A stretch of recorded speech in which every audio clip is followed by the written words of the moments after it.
YSR Congress party ఓడిపోవడానికి ఒక 5 reasons చెప్పండి నాకు చాలు. ఫస్ట్ మెయిన్ కారణం కూటమి సార్. రైట్. రెండో అంటే అది కూటమి వైపు కాబట్టి కూటమి వైపు. రెండో ప్రధాన కారణం జగన్మోహన్ రెడ్డి గారు ఎమోషనల్ టచ్ మిస్ అయ్యారు జనాలతో, ఎమ్మెల్యేలతో, మండల స్థాయి నాయకులతో, పీపుల్ తో ఒక టచ్ అంటే ఎలా ఉంటారనేది తెలియాలన్న కోరికతో రకరకాల ఎమోషనల్ వచ్చి దీంట్లో చాలా ఉంటాయి. మీరు పీపుల్ తో కనెక్ట్ అయ్యారు అనుకోండి. ప్రజా సంకల్ప యాత్రలో ఆయన నడిచి వెళ్ళాడు, అందరితో ఎమోషన్ వచ్చేది. కేవలం నేను జగన్మోహన్ రెడ్డి అనే అతను వైఎస్ రాజశేఖర రెడ్డి కొడుకుని నాకు ఓటేయండి అనలా, అది ఉపయోగపడింది. బట్ ఆయనతో పాటు ఎమోషన్ టచ్ ఇచ్చేది. దాంతో పాటు రకరకాల ఫ్యాక్టర్స్, అవకాశం ఇన్ని ఎమోషన్ టచ్ అనే ఫ్యాక్టర్ కింద వస్తాయి. పాదయాత్ర కావచ్చు, ఫోటోస్ కావచ్చు, హగ్స్ కావచ్చు, అన్ని. సెకండ్ వన్ ఇవన్నీ ఎమోషన్. ఇది సెకండ్ పాయింట్. మూడో పాయింట్, మీరు వెల్ఫేర్ స్కీమ్స్ నమ్ముకోవాలి అన్న డిసిషన్ తీసుకున్నారు చూడండి, అది బ్లండర్ మిస్టేక్. అది ఒక 5% ఖచ్చితంగా వెల్ఫేర్ స్కీమ్స్ కూడా ఓట్లు పడతాయి, పడవని కాదు. 5%, 6% మీకు ఉన్న కమ్యూనిటీలో ఉన్న మీ కోరు దాంట్లో యాడ్ అవుద్ది. బట్ అది కరువు తీసుకునేందుకు ఎక్స్ట్రా 10% యాడ్ అవుదని నేను పోయినసారి నుంచి మొత్తుకునే ఉంటున్నా. మీరు ప్రజల్లో మార్పులు చేర్పులు తీసుకొస్తే ఏదైనా మామూలుగా జీవితాల్లో మార్పులు, మంచి స్కూల్స్ కానీ మార్చి మొత్తం ఇప్పుడు గవర్నమెంట్ స్కూల్స్కి పోతున్నారు విలేజ్ లో, దేశం మొత్తం ఇక్కడ చూస్తుంది. నిజంగా అంటే మీరు అసలు అడ్వర్టైజ్ చేయకుండా ఆ తల్లిదండ్రులు తిరిగి 4 ఓట్లు వేపిస్తారు. సో ఆ ట్రాన్స్ఫర్మేషన్ చూపించాలి, ప్రజల జీవితంలో ట్రాన్స్ఫర్మేషన్ చూపించాలి. అకౌంట్స్ లో ట్రాన్స్ఫర్మేషన్ అవుద్ది. అకౌంట్ లో పడినప్పుడు మొన్న 300 ఉంటే ఇప్పుడు 3000 వేసి 3300 అవుద్ది. అది ఆ ట్రాన్స్ఫర్మేషన్ ఎమోషనల్ కనెక్షన్ కాదు. అంటే అప్పుడు క్యాస్ట్ కంటే క్యాస్ట్ ఓట్ బ్యాంకింగ్ అంటే పైన ఒక లేయర్ వేయగలిగితే, ఆ లేయర్ అనేది రకరకాల ఆప్షన్స్ ఉంటాయి ఒక పార్టీకి. ఒక లేయర్ వేయగలిగితే ఆ లేయర్ వల్ల ఎక్స్ట్రా ఓట్ బ్యాంకింగ్ ఉంటుంది. ఈ 3 ప్రధానమైన కారణాలు సార్.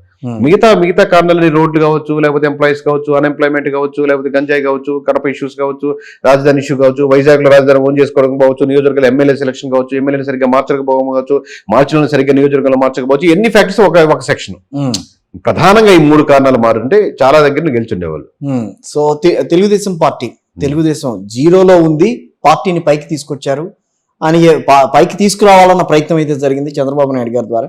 కానీ ఆయన అరెస్ట్ ప్రభావం అనేది కనిపించింది పార్టీ మీద అని అంటున్నారు. నిజమేనా? అది 100% ఉంటుంది సార్. అరెస్ట్ నేను చెప్పిన ఇందాకని లాస్ట్ ఫ్యాక్టర్ సార్. అరెస్ట్ కావచ్చు, లేకపోతే మనకు లాస్ట్ ల్యాండ్ టైటిలింగ్ యాక్ట్ కావచ్చు, ఇవన్నీ లాస్ట్ ఫ్యాక్టర్. అవి కూడా ఉన్నాయి ఫ్యాక్టర్.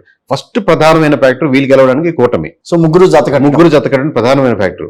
రెండో ప్రధానమైన ఫ్యాక్టర్ వైఎస్ఆర్సీపీ నుంచి కూటమికి ట్రాన్స్ఫర్ అయిన ఓట్ బ్యాంకింగ్. ఇది వైఎస్ఆర్సీపీ నేను మీకు ఇస్తున్నటువంటి ఓట్ బ్యాంకింగ్, నేను గిఫ్ట్ రూపంలో మీకు ఇస్తున్న ఓట్ బ్యాంకింగ్ మీరు తీసుకుంటున్నారు. తీసుకుంది నేనే కదా, అంటే అసలు ఇవ్వాలి కదా ఫస్ట్.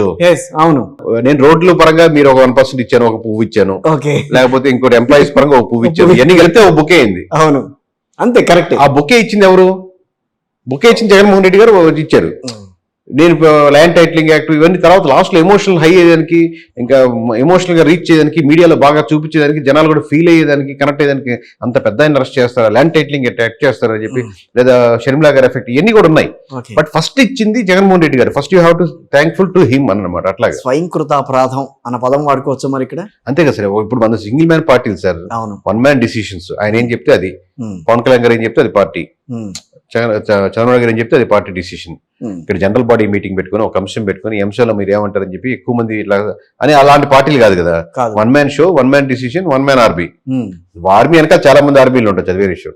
సో కాబట్టి గెలుపుకి 100% ఇప్పుడు పవన్ కళ్యాణ్ డిసిషన్ కి గెలుపుకి ఆయనే రెస్పాన్సిబుల్ ఎలాగో, చంద్రబాబు ఎలాగో, అలాగే లాస్ట్ టైం జగన్మోహన్ రెడ్డి గారు గెలుపుకి ఆ నిర్ణయాలకి ఆయనే రెస్పాన్సిబిలిటీ ఎలాగో, ధైర్యంగా నిలబడ్డారంత అన్ని పార్టీలు అగేన్స్ట్ అన్ని కేసులు ఉన్నాయి. అలాగే ఓటమి కూడా 100% స్వయంకృతాపరాధం అన్న పదానికి దాన్ని మనం వెనక ముందు చూసుకోవాల్సిన అవసరం. 100% he have to take the responsibility. Final గా వైఎస్ఆర్ కాంగ్రెస్ పార్టీ ఇప్పుడు ప్రస్తుతం 11 స్థానాలతో ఉంది. సో జగన్మోహన్ రెడ్డి గారి స్థానం పక్కన పెట్టి 10 స్థానాలు. So will they continue in the Andhra Pradesh? Sir 11 మంది రేపు పొద్దున కూటమికి వెళ్ళిపోయారు అనుకోండి, let's assume. No 10 Jaganmohan Reddy గారిని కూడా దాంట్లో లాజిక్ మిస్ అయ్యారు. 10 మంది మిస్ అయ్యారు అనుకోండి. దట్ డజంట్ మీన్ దట్ వాళ్ళు జగన్మోహన్ రెడ్డిని చూసి 40% మంది ఓట్లు వేశారు.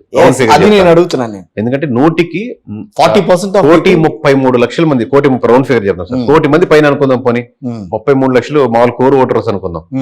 వాళ్ళు ఎప్పటికీ జగన్మోహన్ 30 లక్షల మంది ఓటు వేశారు. 1,00,000 మంది అనుకుందాం, 30 లక్షల మంది కోర్ వైఎస్ఆర్సీపీ అనుకుందాం. 1,00,000 మంది మీతో పాటే ఉంటామన్నా అని ఓటేశారు. అవును, మేము పవన్ కళ్యాణ్ తో ఉన్నాం, చంద్రబాబుతో ఉన్నాం. దాళ్ళు ఈ 10 మంది కాదు చూడాల్సింది, మీరు 1,00,000 మంది ఉన్నారు మీ వెనకాల. అది అది అది దాన్ని చూసుకుని విజనరీ గా వెళ్ళితే ఏ పార్టీకైనా ముందుకెళ్తుంది.